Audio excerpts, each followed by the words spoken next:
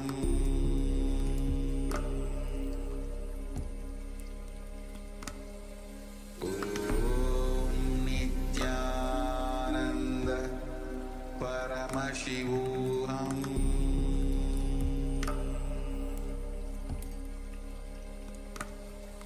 Om Nithyananda Paramashivoham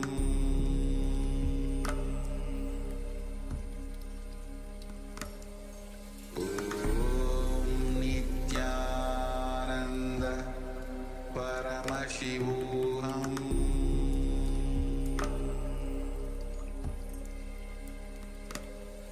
Om Nithyananda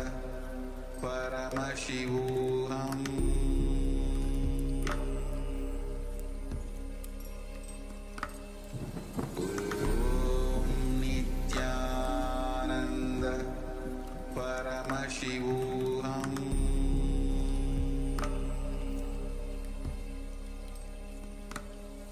Om Nithyananda Paramashivoham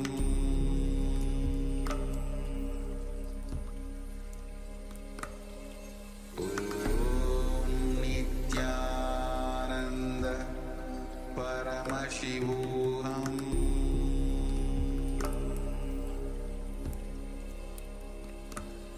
Om Nithyananda Paramashivoham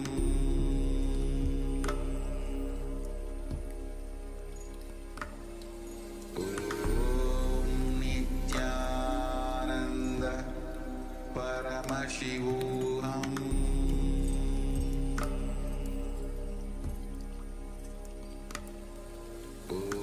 Om Nithyananda Paramashivoham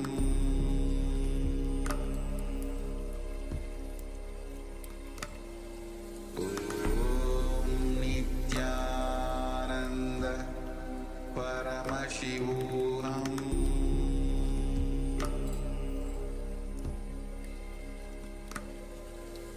Om Nithyananda Paramashivoham Om Nithyananda Paramashivoham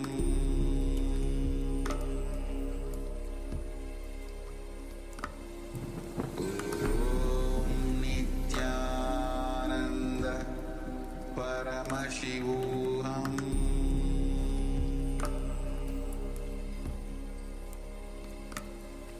Om Nithyananda Paramashivoham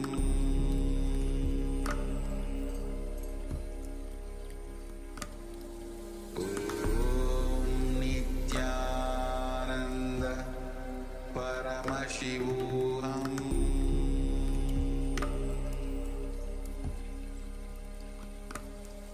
Om Nithyananda Paramashivoham. Yes. Now, all of you slowly relax from the power manifestation and start the verification process by once again checking the body temperature of yourself. If you have been manifesting the power on you, or if you have been manifesting the power on your partner, you can check the body temperature once again. And please let us know in the Zoom chat if there has been any increasing or decreasing in the body temperature. So I request the participants to continue the verification for the next few moments.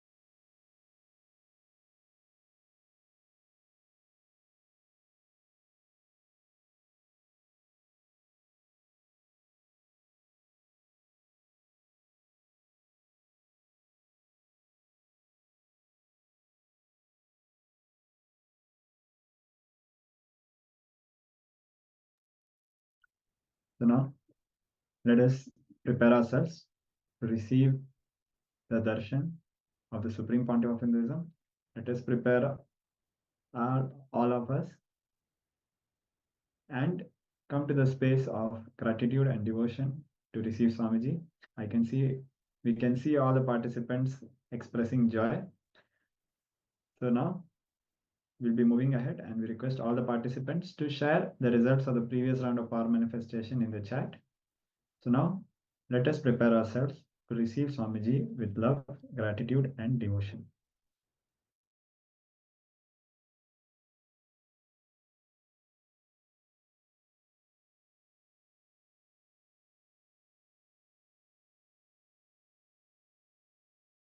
That is why Paramashiva comes in his ferocious form, in his ultimate ferocious form, as Sarabeshwara, as Simhagna Murti.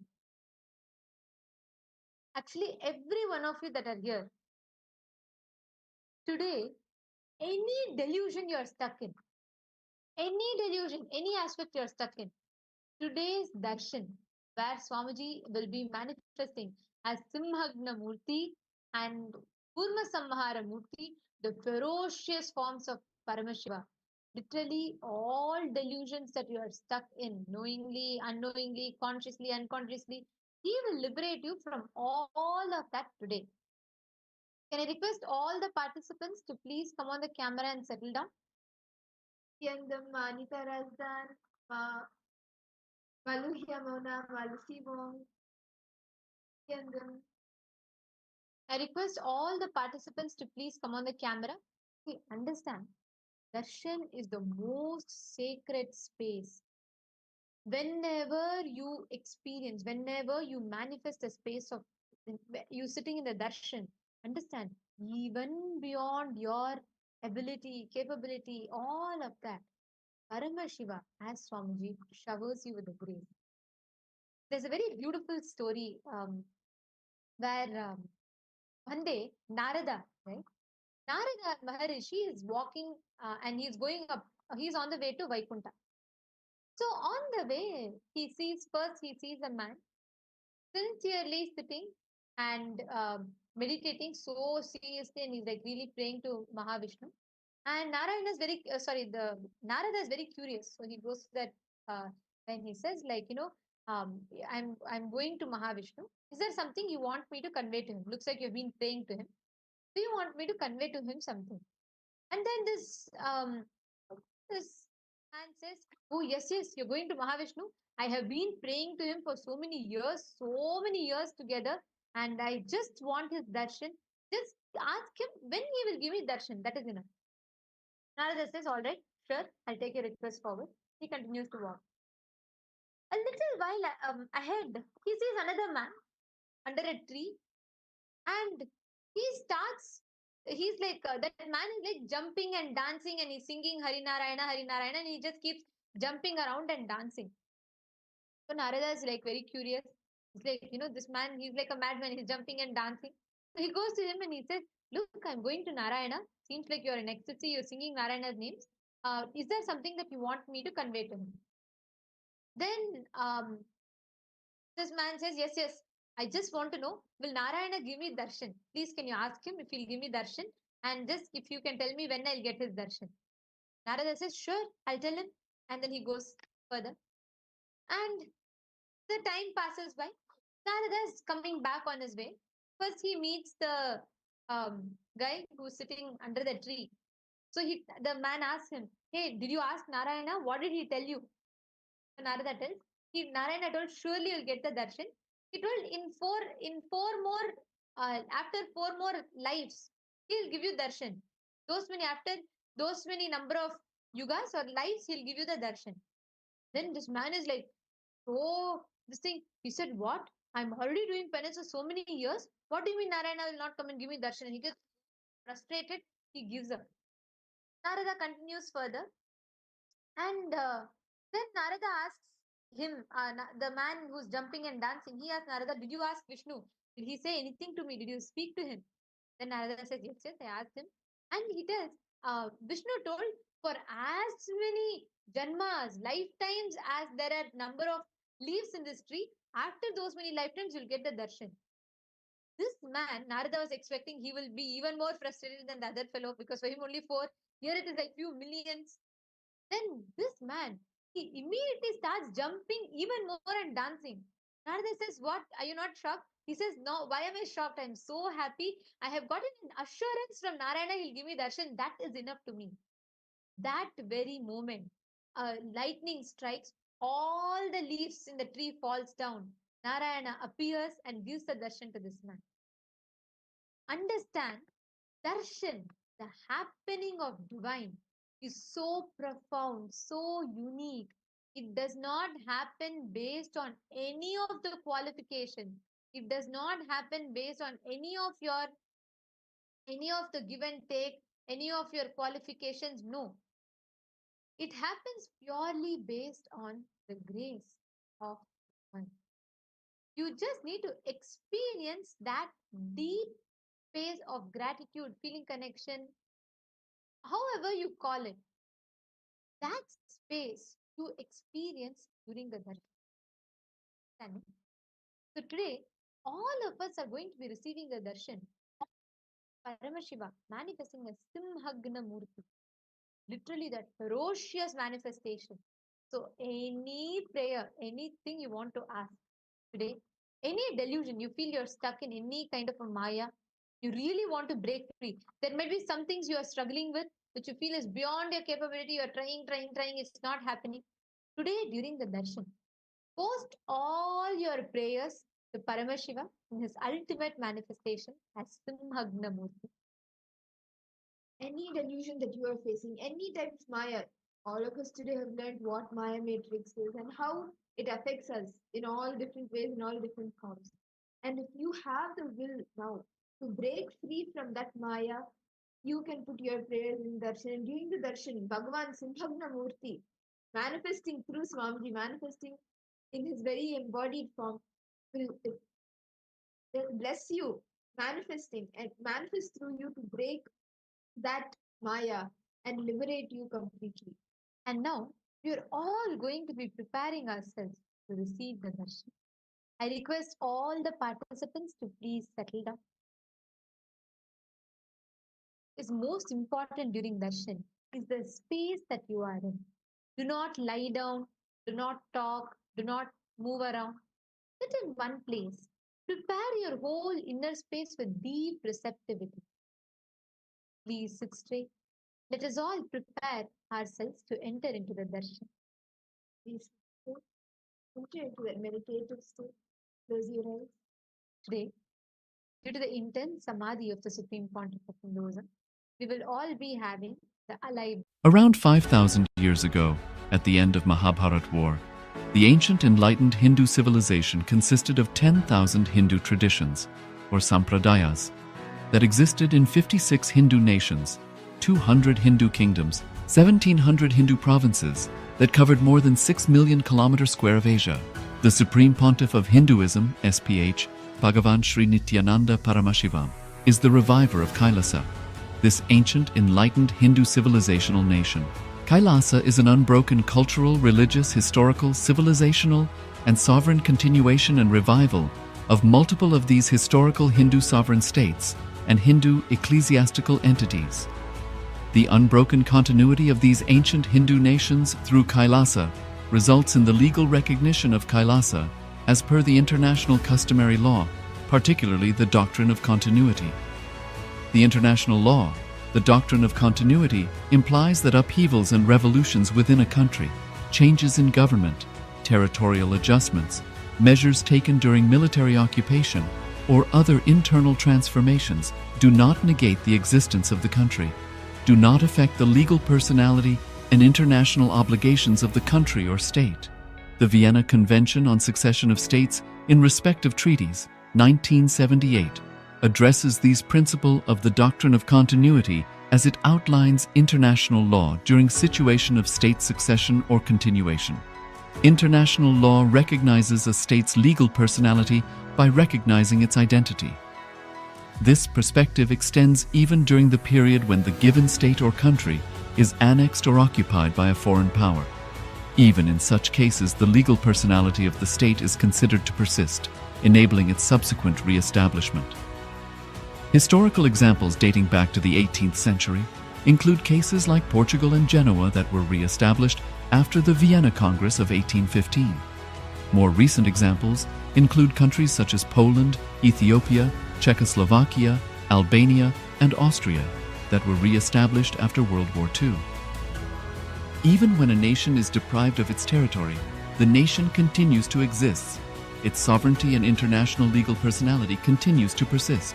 The Dalai Lama, as the spiritual and temporal leader of Tibet, exemplifies this principle. In 1959, the Dalai Lama was exiled and forced to flee. Despite the challenges faced, the Dalai Lama continues to advocate for the preservation of Tibetan culture and garners worldwide support for Tibetan autonomy on the global stage. Similarly, from 1309 to 1376, the Pope of Catholicism had been in exile in Avignon. Despite this, he was recognized as the head of state as well as head of the church and given full privileges of the position after their return to Rome.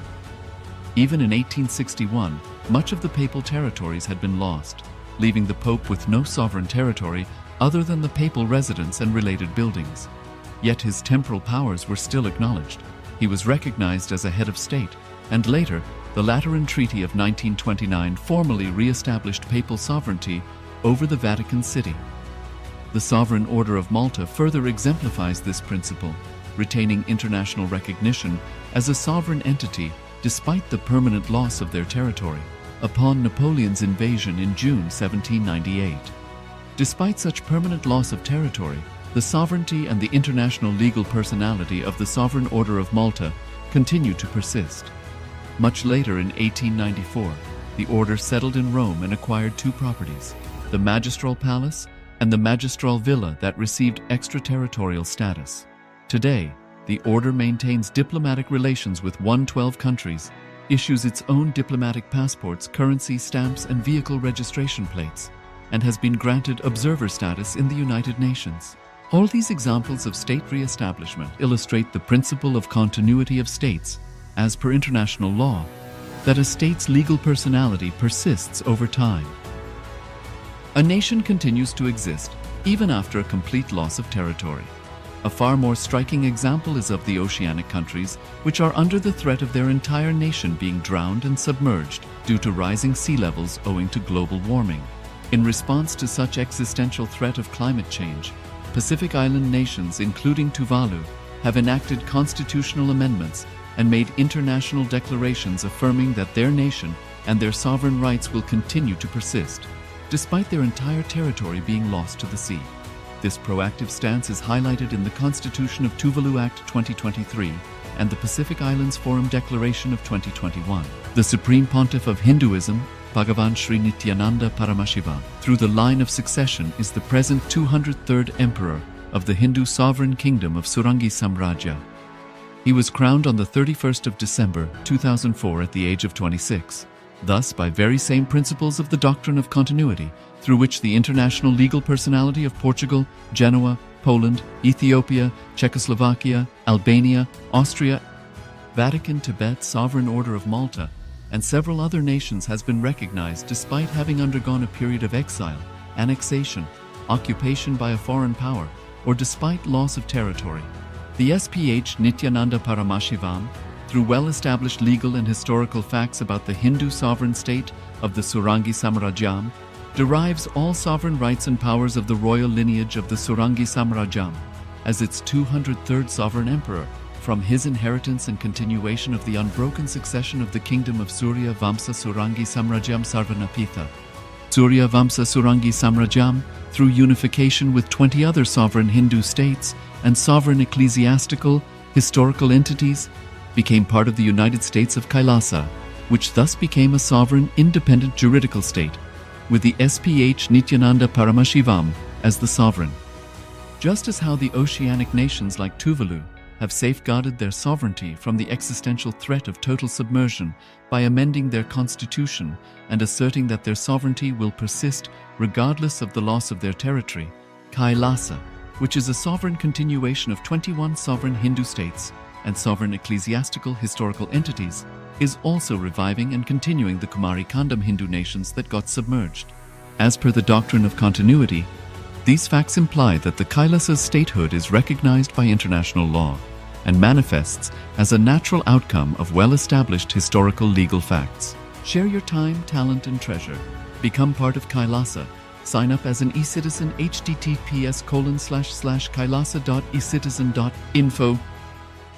Around 5,000 years ago, at the end of Mahabharat War, the ancient enlightened Hindu civilization consisted of 10,000 Hindu traditions, or sampradayas, that existed in 56 Hindu nations, 200 Hindu kingdoms, 1,700 Hindu provinces that covered more than 6 million kilometers square of Asia. The Supreme Pontiff of Hinduism, SPH, Bhagavan Sri Nithyananda Paramashivoham, is the reviver of Kailasa, this ancient enlightened Hindu civilizational nation.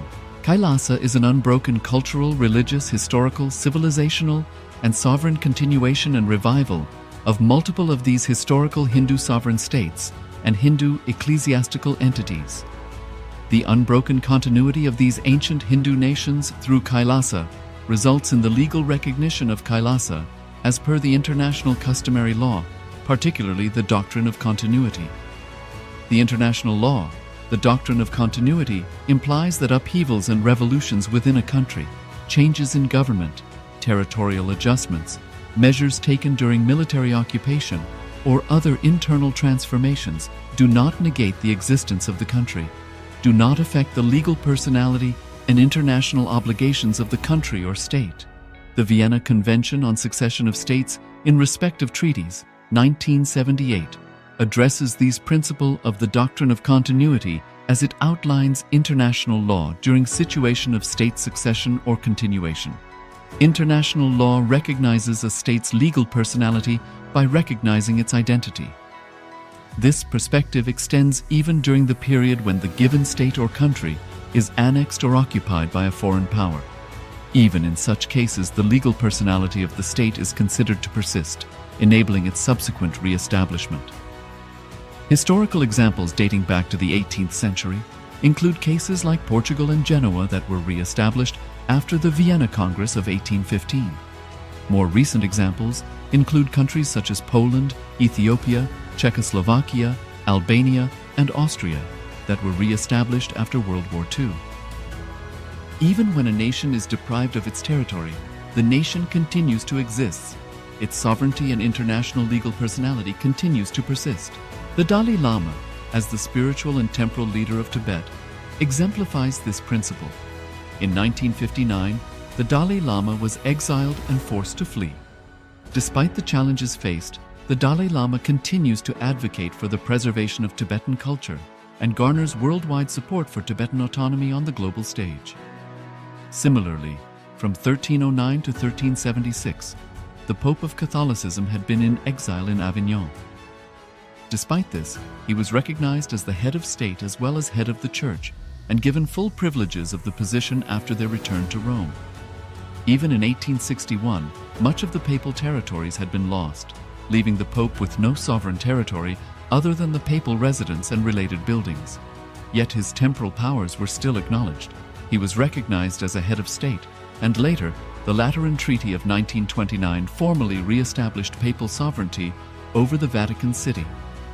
The Sovereign Order of Malta further exemplifies this principle, retaining international recognition as a sovereign entity despite the permanent loss of their territory upon Napoleon's invasion in June 1798. Despite such permanent loss of territory, the sovereignty and the international legal personality of the Sovereign Order of Malta continue to persist.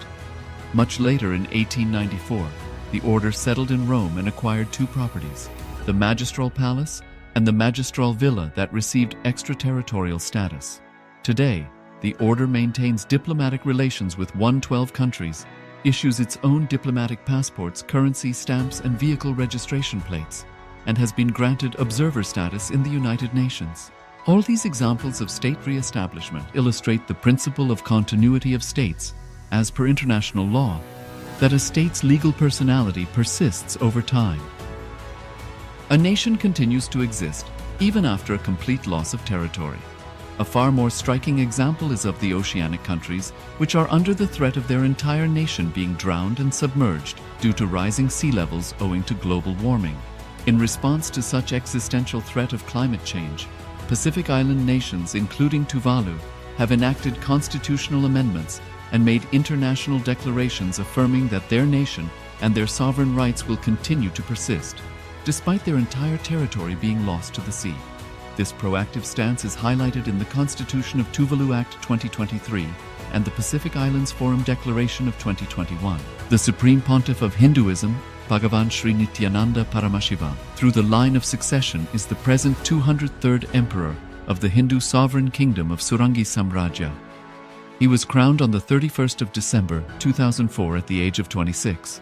Thus, by very same principles of the doctrine of continuity, through which the international legal personality of Portugal, Genoa, Poland, Ethiopia, Czechoslovakia, Albania, Austria, Vatican, Tibet, Sovereign Order of Malta, and several other nations has been recognized despite having undergone a period of exile, annexation, occupation by a foreign power, or despite loss of territory.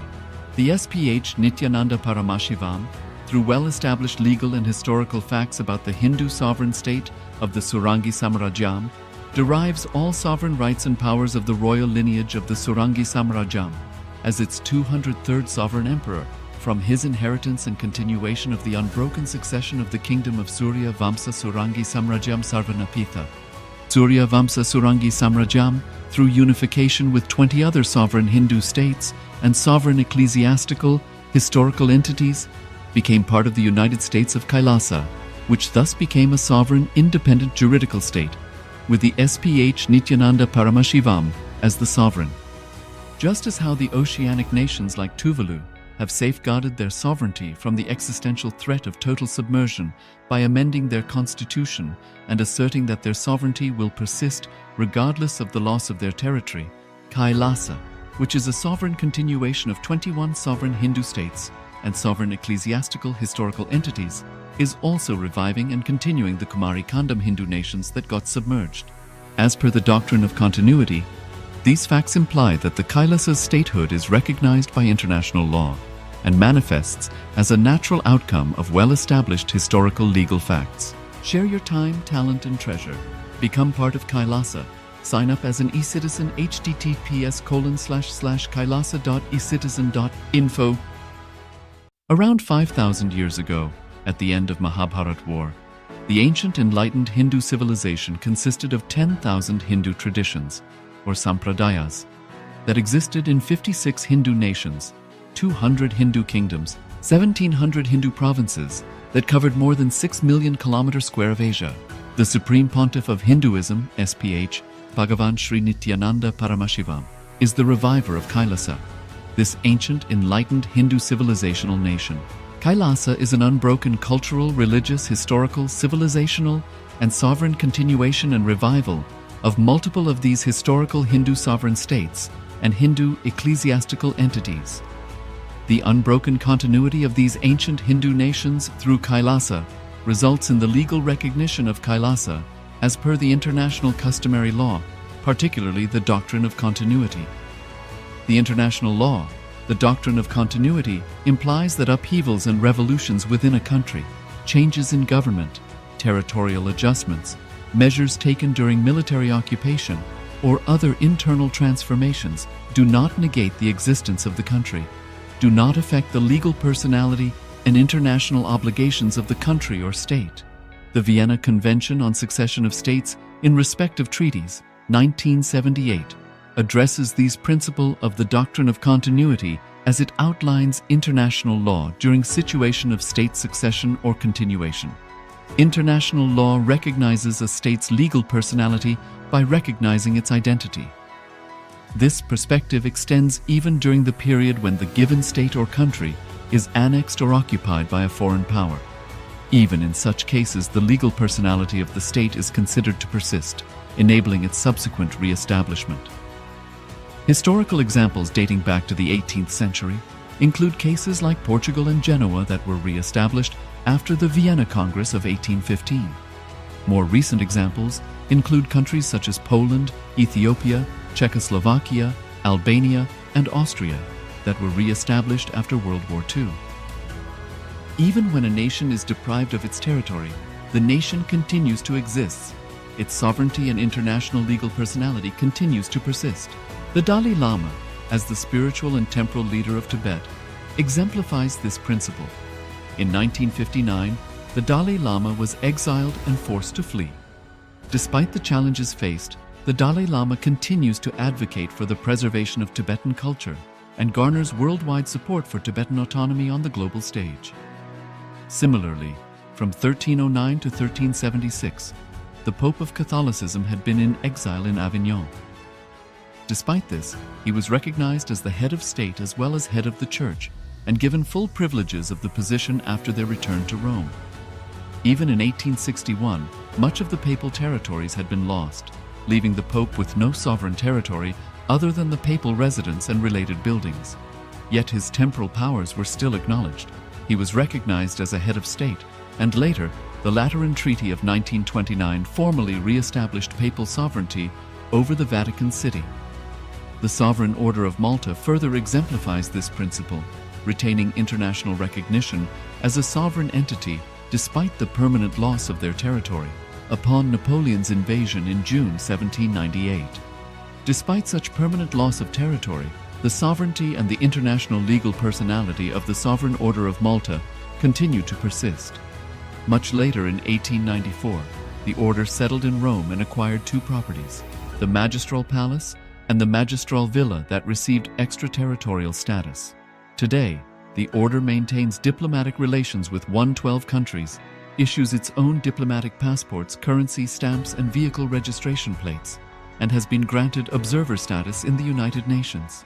All these examples of state re-establishment illustrate the principle of continuity of states, as per international law, that a state's legal personality persists over time. A nation continues to exist even after a complete loss of territory.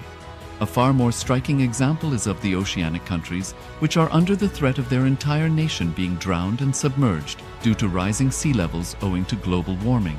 In response to such existential threat of climate change, Pacific Island nations, including Tuvalu, have enacted constitutional amendments and made international declarations affirming that their nation and their sovereign rights will continue to persist, despite their entire territory being lost to the sea. This proactive stance is highlighted in the Constitution of Tuvalu Act 2023 and the Pacific Islands Forum Declaration of 2021. The Supreme Pontiff of Hinduism, Bhagavan Sri Nithyananda Paramashivoham, through the line of succession is the present 203rd Emperor of the Hindu Sovereign Kingdom of Surangi Samrajya. He was crowned on the 31st of December 2004 at the age of 26. Thus, by very same principles of the doctrine of continuity, through which the international legal personality of Portugal, Genoa, Poland, Ethiopia, Czechoslovakia, Albania, Austria, Vatican, Tibet, Sovereign Order of Malta, and several other nations has been recognized despite having undergone a period of exile, annexation, occupation by a foreign power, or despite loss of territory. The SPH Nithyananda Paramashivoham, through well-established legal and historical facts about the Hindu sovereign state of the Surangi Samrajyam, derives all sovereign rights and powers of the royal lineage of the Surangi Samrajyam as its 203rd sovereign emperor from his inheritance and continuation of the unbroken succession of the kingdom of Surya Vamsa Surangi Samrajyam Sarvanapitha. Surya Vamsa Surangi Samrajyam, through unification with 20 other sovereign Hindu states and sovereign ecclesiastical, historical entities, became part of the United States of KAILASA, which thus became a sovereign, independent juridical state, with the SPH Nithyananda Paramashivoham as the sovereign. Just as how the oceanic nations like Tuvalu have safeguarded their sovereignty from the existential threat of total submersion by amending their constitution and asserting that their sovereignty will persist regardless of the loss of their territory, KAILASA, which is a sovereign continuation of 21 sovereign Hindu states and sovereign ecclesiastical historical entities, is also reviving and continuing the Kumari Kandam Hindu nations that got submerged. As per the doctrine of continuity, these facts imply that the Kailasa's statehood is recognized by international law and manifests as a natural outcome of well-established historical legal facts. Share your time, talent, and treasure. Become part of KAILASA, Sign up as an eCitizen https://kailasa.ecitizen.info. Around 5,000 years ago, at the end of Mahabharat War, the ancient enlightened Hindu civilization consisted of 10,000 Hindu traditions, or sampradayas, that existed in 56 Hindu nations, 200 Hindu kingdoms, 1,700 Hindu provinces that covered more than 6 million kilometers square of Asia. The Supreme Pontiff of Hinduism, SPH, Bhagavan Sri Nithyananda Paramashivoham, is the reviver of KAILASA, this ancient enlightened Hindu civilizational nation. KAILASA is an unbroken cultural, religious, historical, civilizational, and sovereign continuation and revival of multiple of these historical Hindu sovereign states and Hindu ecclesiastical entities. The unbroken continuity of these ancient Hindu nations through KAILASA results in the legal recognition of KAILASA as per the international customary law, particularly the doctrine of continuity. The international law, the doctrine of continuity, implies that upheavals and revolutions within a country, changes in government, territorial adjustments, measures taken during military occupation, or other internal transformations do not negate the existence of the country, do not affect the legal personality and international obligations of the country or state. The Vienna Convention on Succession of States in respect of treaties, 1978, addresses these principles of the doctrine of continuity as it outlines international law during situation of state succession or continuation. International law recognizes a state's legal personality by recognizing its identity. This perspective extends even during the period when the given state or country is annexed or occupied by a foreign power. Even in such cases, the legal personality of the state is considered to persist, enabling its subsequent re-establishment. Historical examples dating back to the 18th century include cases like Portugal and Genoa that were re-established after the Vienna Congress of 1815. More recent examples include countries such as Poland, Ethiopia, Czechoslovakia, Albania, and Austria that were re-established after World War II. Even when a nation is deprived of its territory, the nation continues to exist. Its sovereignty and international legal personality continues to persist. The Dalai Lama, as the spiritual and temporal leader of Tibet, exemplifies this principle. In 1959, the Dalai Lama was exiled and forced to flee. Despite the challenges faced, the Dalai Lama continues to advocate for the preservation of Tibetan culture and garners worldwide support for Tibetan autonomy on the global stage. Similarly, from 1309 to 1376, the Pope of Catholicism had been in exile in Avignon. Despite this, he was recognized as the head of state as well as head of the church and given full privileges of the position after their return to Rome. Even in 1861, much of the papal territories had been lost, leaving the Pope with no sovereign territory other than the papal residence and related buildings. Yet his temporal powers were still acknowledged.